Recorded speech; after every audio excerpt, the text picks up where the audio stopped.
Hello दोस्तों, मैं आप सभी का अपने यूट्यूब चैनल सीटेट अड्डा पर स्वागत करती हूँ। मैं नीतू साहू पिछले कई दिनों से आपको सीटेट, एस्टेट, आरटेट, एनवीएस, केवीएस जैसे कई टीचिंग एग्ज़ाम्स में बहुत ही मायने रखने वाली जो किताबें हैं एनसीईआरटी की, उनकी सीरीज़ ला रही हूँ और आपको जो टीचिंग एग्ज़ाम्स में बहुत ही हेल्पफुल होंगी, उन सीरीज़ को मैंने शुरू किया है।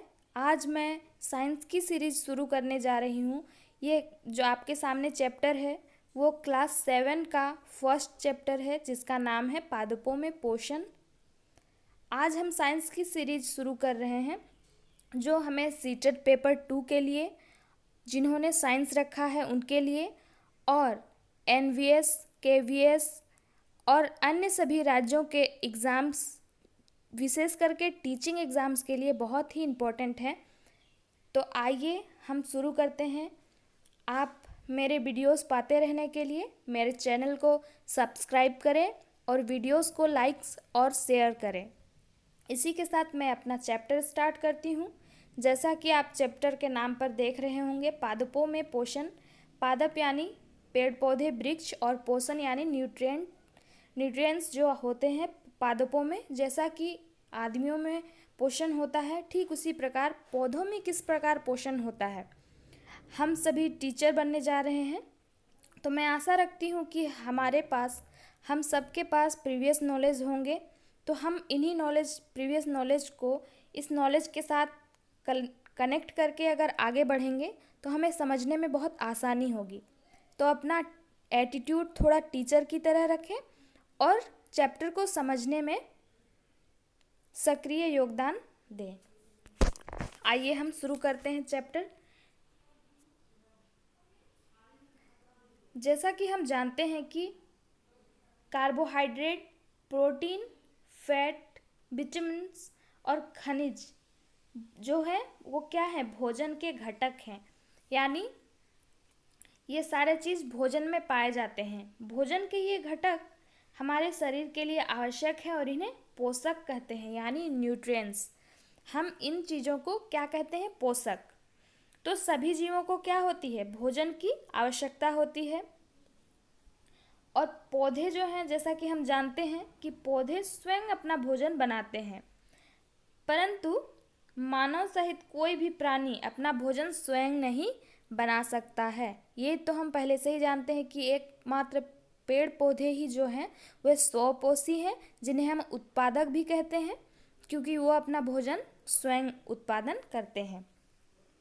तो हम इसी के साथ आगे बढ़ते हैं।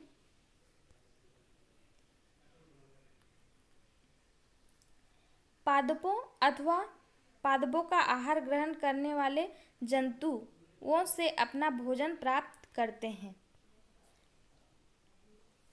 मानव तथा अन्य प्राणी। मानव तथा अन्य प्राणी क्या करते हैं, पादप तथा अन्य जंतुओं से अपना भोजन प्राप्त करते हैं। हम प्रत्यक्ष या परोक्ष रूप से क्या होते हैं, पादपों पर ही निर्भर होते हैं। यहाँ पर पादप मतलब पेड़ पौधे या उद्भिज। जैसा कि हम जानते हैं कि कोई भी प्राणी पेड़ पौधों का ही भक्षण करता है, अगर वह शाकाहारी हो। फिर भी अगर शाकाहारी प्राणी पेड़ पौधों का भक्षण करता है और उसे एक मांसाहारी प्राणी खा जाता है, तो वो भी अप्रत्यक्ष रूप से या परोक्ष रूप से पेड़ पौधों पर ही निर्भर हुआ। पादपों में पोषण की विधि। हम छोटे से जानते आए हैं कि किस तरह से पादपों में भोजन का निर्माण होता है। इसी को रिसाइट करने के लिए यहाँ पर हम अपने चैप्टर में आगे बढ़ते हैं। हम ये जानते हैं कि फोटोसिंथेसिस जो होता है, जिसे हम प्रकाश संश्लेषण भी कहते हैं हिंदी में, उसी के द्वारा पौधे जो हैं अपना भोजन प्राप्त करते हैं।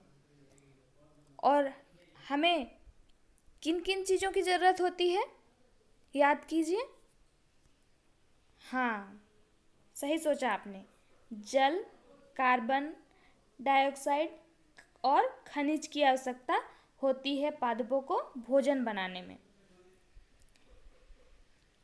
और ये सभी पदार्थ क्या हैं, उनको हमारे परिवेश यानी पर्यावरण से ही उपलब्ध हो जाते हैं। सनलाइट उन्हें कहाँ से मिलता है, जैसा कि आप सब जानते हैं कि सनलाइट कहाँ से मिलता है, यानी प्रकाश जो ऊर्जा का मुख्य स्रोत है सन से यानी सूरज से। जल जो है जमीन से, जो जिससे वो जड़ों द्वारा अपने पत्तियों तक पहुंचाते हैं, और खनिज भी जो है उन्हें जड़ों से ही अपने पत्तियों तक पहुंचाते हैं। इसी तरह पोषक पदार्थ सजीवों की शारीरिक संरचना, वृद्धि तथा क्षतिग्रस्त भागों का रख रखाव के लिए समर्थ बनाते हैं। हम जानते हैं कि टूट फूट की जो हमारे शरीर में प्रक्रिया होती है, कहीं घाव हो जाते हैं, या फिर हम देखेंगे कि पेड़ों में कहीं खरोच आ जाए या फिर चोट लग जाए, किसी भी पेड़ को हम अगर कुछ दिनों के लिए काट दें तो उन्हें उसमें पुनः पत्तियां आ जाती हैं या डालियां आ जाती हैं। तो ये सारी चीज़ें कैसे होती हैं, ये सारी चीज़ें पोषण के फलस्वरूप ही होती हैं, हम ये जानते हैं। तो इन चीज़ों को हम माइंड में रिसाइट करते चले कि जो ये पोषण है वो क्या करते हैं, हमें वृद्धि में सहायता प्रदान करते हैं। शरीर के रख रखाव, अगर हम अपने पोषक तत्वों का उपयोग जो है वो शरीर के रख रखाव में करते हैं, तो पौधे भी अपने शरीर के रख रखाव में भोजन का प्रयोग करते हैं। और सजीवों द्वारा भोजन ग्रहण करने के इसके उपयोग की विधि को ही क्या कहते हैं, पोषण कहते हैं। हमें भोजन ग्रहण करने की ज़रूरत क्यों पड़ती है, एक बार सोचिए। वो इसीलिए पड़ती है क्योंकि हमारे शरीर को ऊर्जा चाहिए होता है, और वो ऊर्जा जो है हमें कहाँ से प्राप्त होता है, बिल्कुल सही, भोजन से प्राप्त होता है। इसीलिए जिसमें जीव अपना भोजन स्वयं संश्लेषित करते हैं, वो जीव क्या कहलाते हैं, स्वपोषी जीव, और उनका जो पोषण है वो क्या कहलाता है, स्वपोषण कहलाता है। यानी कि यहाँ से एक इम्पॉर्टेंट क्वेश्चन हो सकता है कि स्वपोषी कौन है, तो कौन है स्वपोषी, पौधे और पेड़ जो हैं वो स्वपोषी हैं। पेड़ पौधे जो हैं वो स्वपोषी हैं, और इनका पोषण क्या कहलाता है, स्वपोषण कहलाता है। तो हम यहाँ तक समझ चुके हैं, अब हम अगले पायदान पर चलते हैं। ऐसे ही जो जीव जंतु अधिकतर अन्य पादपों द्वारा संश्लेषित भोजन ग्रहण करते हैं, उनको हम क्या कहेंगे, इनके ठीक विपरीत विषमपोषी उद्भिद भी होते हैं और विषमपोषी प्राणी भी होते हैं। पहली यह जानना चाहती है कि पादपों की तरह हमारा शरीर भी कार्बन डाइऑक्साइड, जल एवं खनिज से अपना भोजन स्वयं क्यों नहीं बना सकता है। तो इसका कारण क्या है, इसका कारण थोड़ा सोचिए। क्योंकि हमारे शरीर में क्या होता है, क्लोरोफिल नहीं होता है, जो ऊर्जा की मदद से भोजन को संश्लेषित करने में मदद करता है। ठीक है, तो हमें जो जो इम्पोर्टेंट चीज़ें लगेंगी हम उन पर चर्चा करते चलेंगे, और सीटेट और अन्य टीचिंग एग्ज़ाम्स के नज़र से जो क्वेश्चंस इम्पोर्टेंट होंगे उन्हें हम टिक करते चलेंगे। यहाँ पर बताया गया है, और हम ये जानते हैं कि पादपों में पोषण जो है वो सिर्फ बहुत ही यूनिक है। क्यों, क्योंकि पौधे ही वो जीव हैं जो क्या है, खुद भोजन बनाते हैं, जो जल, कार्बन डाइऑक्साइड और खनिज की सहायता से अपना भोजन बना सकते हैं। और ये सभी पदार्थ क्या होते हैं, उन्हें अपने परिवेश में ही उपलब्ध हो जाते हैं।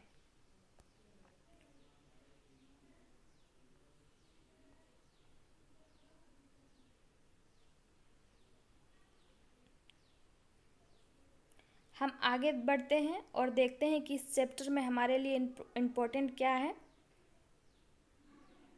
जैसा कि मैंने आपको पहले ही बता दिया है कि पौधे किस तरह से पादपों में किस तरह से खाद्य पदार्थ खाद्य का जो है वो प्रक्रम चलता है। जैसे वो मैंने आपको बताया कि पहले वो क्या करते हैं, अपने जड़ से जल को अपने पत्तियों तक पहुंचाते हैं, और खनिज लवण को भी वो, जैसे कि नाइट्रोजन भी, वो क्या करते हैं, अपने जड़ के द्वारा ही अपने पत्तियों तक पहुंचाते हैं। अच्छा, यहाँ पर मैं आपको एक एडिशनल बात बताना चाहूँगी और आपसे पूछना भी चाहूँगी, आप कमेंट करके कमेंट बॉक्स पर बता सकते हैं।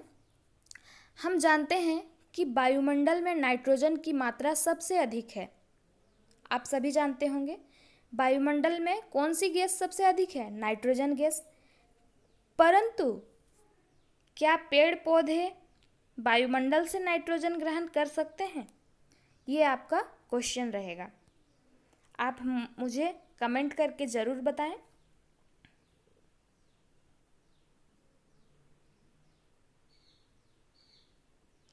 यहाँ पर आगे बताया गया है कि पौधे में क्या होती है, पौधे की पत्तियों में जो होता है वो क्या होता है, सूक्ष्म छिद्र होता है, जिससे कि रंध्र कहते हैं। ये रंध्र क्या करते हैं, कार्बन डाइऑक्साइड के प्रवेश यहीं से होता है, कुछ कार्बन डाइऑक्साइड का प्रवेश यहाँ से भी होता है, और कुछ क्या होता है, ये रंध्र द्वार कोशिकाओं से घिरी होती हैं, और इन्हें क्या कहते हैं, रंध्र कहते हैं। यानी पत्तों में जो छोटे छोटे छेद होते हैं उन्हें हम क्या कहते हैं, रंध्र कहते हैं। और ये सारी चीज़ें जो आप देख ही रहे होंगे चैप्टर में, जैसे कि कोशिका, हम जानते हैं छोटे में भी हमने पढ़ा है कि हमारा शरीर क्या है, सेल से बना हुआ है, छोटे छोटे सेल से। तो इसी तरह से पत्तियाँ, पेड़ और उसके सारे शरीर का गठन क्या है, छोटे छोटे सेल से होता है। और ये सेल जो हैं वो क्या है, कोशिका झिल्ली से ढके होते हैं। जो ये है भाग बाहर, वो कोशिका झिल्ली है, और इसके अंदर में क्या होता है, केंद्रक होता है, और केंद्रक की चारों ओर जो जेली पदार्थ रहता है उसे हम क्या कहते हैं, कोशिका द्रव्य कहते हैं। ठीक है, यहाँ तक क्लियर है।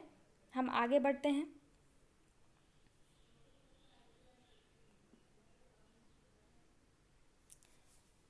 जैसा कि मैंने आपको पहले ही बताया, ये चैप्टर बिल्कुल ही इजी है, बस इसमें एक्सप्लेनेशंस ज़्यादा है क्योंकि ये बच्चों की पुस्तक है।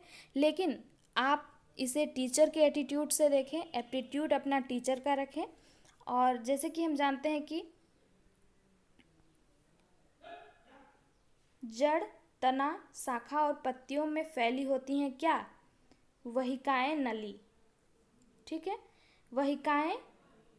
वहिकाएं यानी जिस तरह हमारे टिश्यू होते हैं उसी तरह से इन टिश्यू की मदद से ही जो है पेड़ की पत्तियों या फिर विभिन्न भागों तक भोज्य पदार्थ पहुंचता है, और जो क्या है, टूट फूट वृद्धि में पौधे की मदद करता है।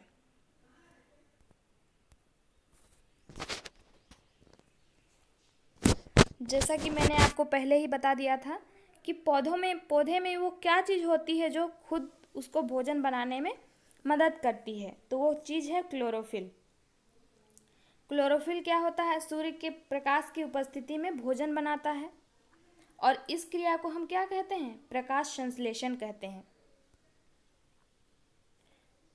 प्रकाश संश्लेषण की क्रिया किन चीज़ों की उपस्थिति में संपन्न होती है, तो वो चीज़ें हैं कार्बन डाइऑक्साइड, जल की उपस्थिति में प्रकाश संश्लेषण होता है, और इसे एक अद्वितीय प्रक्रम कहा गया है। अद्वितीय प्रक्रम मतलब होता है कि ऐसा प्रक्रम जो इस पृथ्वी पर और एक भी प्रक्रम उपस्थित ना हो, क्योंकि प्रकाश संश्लेषण जैसा कोई भी प्रक्रम क्या है जो हमारे पृथ्वी पर और उपस्थित नहीं है। और हम यहाँ से हमारा एक और भी क्वेश्चन बनता है कि क्या है, ऊर्जा का परम स्रोत क्या है, सूर्य है। ये हम सभी जानते हैं। तो हम इसी के साथ आगे बढ़ते हैं। प्रकाश संश्लेषण अगर ना हो तो क्या पेड़ पौधे हो सकते हैं? पेड़ पौधों के अस्तित्व की कल्पना क्या हम कर सकते हैं? वैसे तो हम जानते हैं, आप और हम सभी जानते हैं कि अगर सूरज ना हो तो ये पृथ्वी ही शायद जीवविहीन हो जाए, और शायद नहीं, ये पृथ्वी ही जीवविहीन हो जाएगी। तो हम यहाँ पर कुछ प्रयोग या फिर ये जो केमिकल रिएक्शन दिया गया है इसको हम याद रखेंगे। कार्बन डाइऑक्साइड और जल, जब सूर्य की उपस्थिति में और जो पत्ते में क्लोरोफिल की उपस्थिति होती है, उसकी उपस्थिति में क्या बनता है? कार्बोहाइड्रेट और ऑक्सीजन के रूप में मुक्त होता है। ऑक्सीजन, इसे याद रखने का एक सरल तरीका है, पौधे क्या ग्रहण करते हैं? कार्बन डाइऑक्साइड ग्रहण करते हैं और छोड़ते क्या है? ऑक्सीजन। दो चीज़ें याद हो गई। तीसरी चीज़ क्या है? जल। तो पौधों में जड़ों के द्वारा क्या अवशोषित किया जाता है? जल और सूर्य का प्रकाश। इसके बाद हम बनता क्या है? कार्बोहाइड्रेट, यानी पौधे का जो भोज्य पदार्थ है, कार्बोहाइड्रेट और ऑक्सीजन।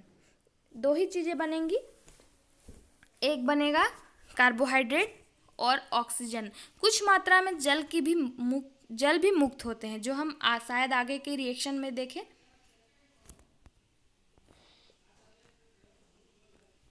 कार्बोहाइड्रेट अंततः क्या में परिवर्तित हो जाती है? मड या स्टार्च में। यहाँ पर डायग्राम में आपको रंध्र द्वार के बारे में बताया गया है। रंध्र द्वार और द्वार कोशिकाएं। तो ये सारी चीज़ें उतनी इम्पोर्टेंट नहीं है। यहाँ पर एक बात बताया गया है जो बहुत ही इम्पोर्टेंट हो सकती है। वो बात ये है कि क्या जो पत्तियां, हम जानते हैं कि पौधों में जो क्लोरोफिल होता है वो हरे रंग का होता है। हरे रंग का क्लोरोफिल क्या होता है? पत्तियों में होता है। इसका रंग क्या होता है? हरे रंग का होता है। परंतु जो पत्तियां लाल, भूरी अथवा अन्य रंग की होती हैं, क्या उनमें क्लोरोफिल नहीं होता है? तो ये बात सही नहीं है। वो पत्तियां भी जिनके रंग पीले, लाल, हरे रंग के या भूरे रंग के होते हैं, उनमें भी क्लोरोफिल उपस्थित होता है। परंतु होता क्या है? इन पत्तियों का जो रंग है, उनका जो वर्ण है, लाल रंग, पीला रंग, अपना जो रंग है उन पत्तियों का, वो क्लोरोफिल के रंग को ढक लेता है। इसीलिए उसमें हरे रंग का पता नहीं चल पाता है। ठीक है, तो हम ये चैप्टर जो है सीटेट के लिए, सीटेट पेपर 2 के लिए, केवीएस एनवीएस के लिए बहुत ही इम्पोर्टेंट है। तो आप इस चैप्टर को ध्यान से देखें।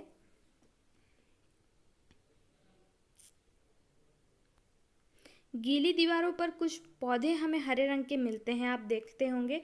उन्हें हम क्या कहते हैं? शैवाल कहते हैं। यहाँ पर कुछ अन्य रंग के पत्तों को दर्शाया गया है, जिसे आप देख सकते हैं। हमारे बाएं तरफ पत्तियों का जो रंग है वो अलग है।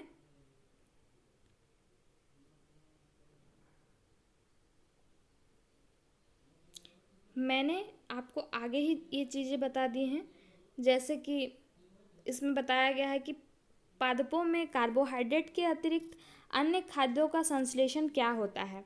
तो ऑक्सीजन, हाइड्रोजन, इसके अतिरिक्त नाइट्रोजन का भी संश्लेषण क्या होता है? पादपों में होता है। नाइट्रोजी पदार्थ क्या है? नाइट्रोजन। नाइट्रोजन क्या है? एक प्रोटीन है। नाइट्रोजन एक प्रोटीन है। इसमें कार्बन, ऑक्सीजन और हाइड्रोजन के अतिरिक्त नाइट्रोजन भी होता है।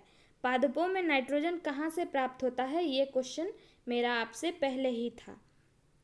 आप मुझे ये कमेंट करके बताएंगे कि पौधे जो हैं क्या वायुमंडल से नाइट्रोजन ग्रहण करते हैं या किसी अन्य माध्यम से नाइट्रोजन ग्रहण करते हैं।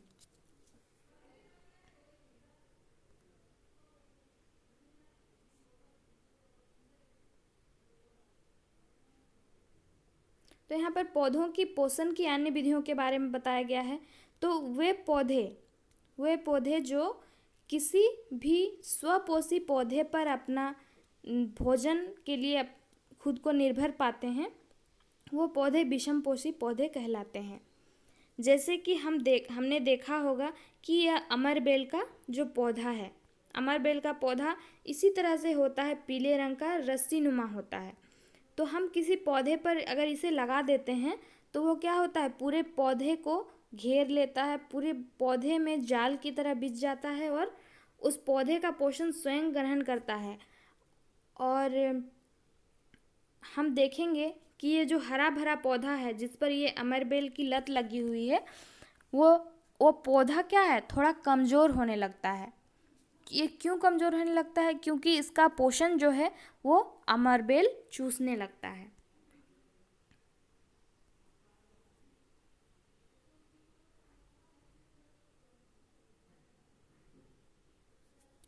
जैसा कि हम जानते हैं कि मच्छर, खटमल, जू, ये सारे जीव क्या हैं, परजीवी हैं। हम जानते हैं ये क्या करते हैं, दूसरों के भोजन पर निर्भर रहते हैं, ये स्वयं भोजन नहीं बनाते हैं।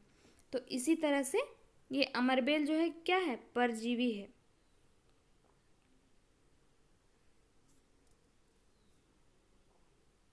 एक पौधा है जिसके बारे में यहाँ पर बताया गया है, घट के समान दिखाई देने वाला संरचना वास्तव में इसकी पत्तियों का रूपांतरित भाग है।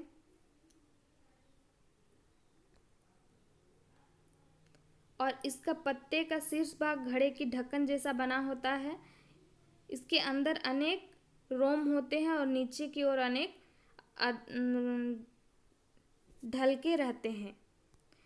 तो ये पौधा कौन सा है, घटपर्णी का पौधा। घटपर्णी का पौधा क्या होता है, ये घड़े के नुमा रचना रहता है और अपनी जो है अपने अंदर से कुछ ऐसी सुगंध निकालता है जिससे इसे कीट मकोड़े जो हैं आकर्षित होकर खींचे चले आते हैं।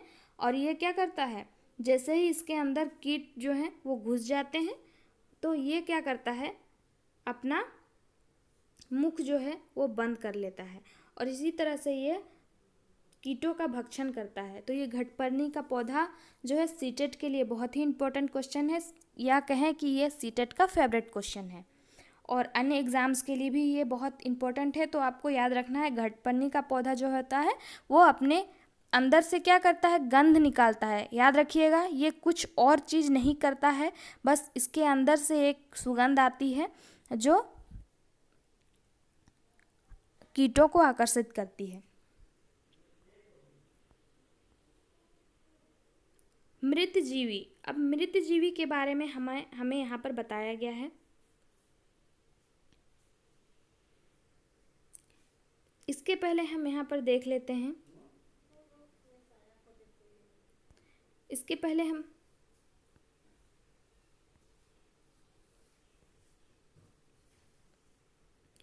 पहले हम यहाँ पर देख लेते हैं कि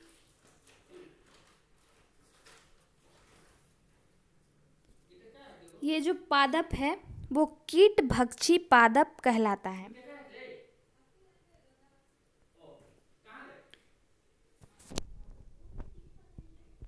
यदि घटपर्णी का पौधा हरा होता तो क्या उसमें प्रकाश संश्लेषण संपादित होता? ये बच्चों के इंटेलेक्चुअली के लिए क्वेश्चंस हैं।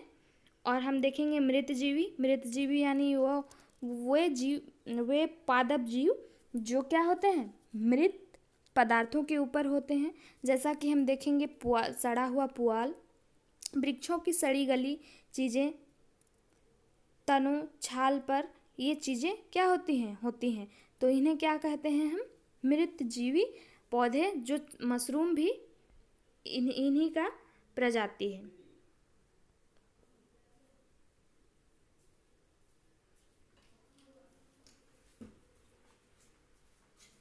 हम देखेंगे कि कई बार ब्रेड का टुकड़ा या फिर डबल रोटी, इस पे हम देखेंगे 2-3 दिन हो जाने के बाद इसमें क्या होता है, कवक या फंजाई जो है वो आ जाते हैं और ये क्या करते हैं, पोषण इन्हीं से प्राप्त करते हैं। किनसे, ये ब्रेड या डबल रोटी जो है उन्हीं से ये पोषण प्राप्त करते हैं और ये जो खाने की चीज़ें हैं उनको सड़ा देते हैं। जैसे कि आप यहाँ पर देख सकते हैं।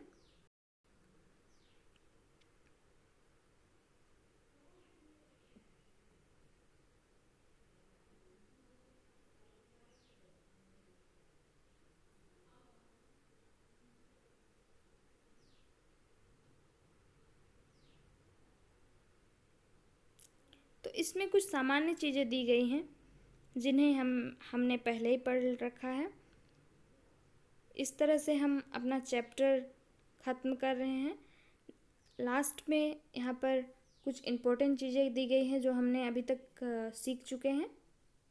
कुछ पादप जो हैं अन्य सभी जीव के पोषण हेतु दूसरे जीव पर निर्भर रहते हैं, अतः हम इन्हें विषमपोषी कहते हैं।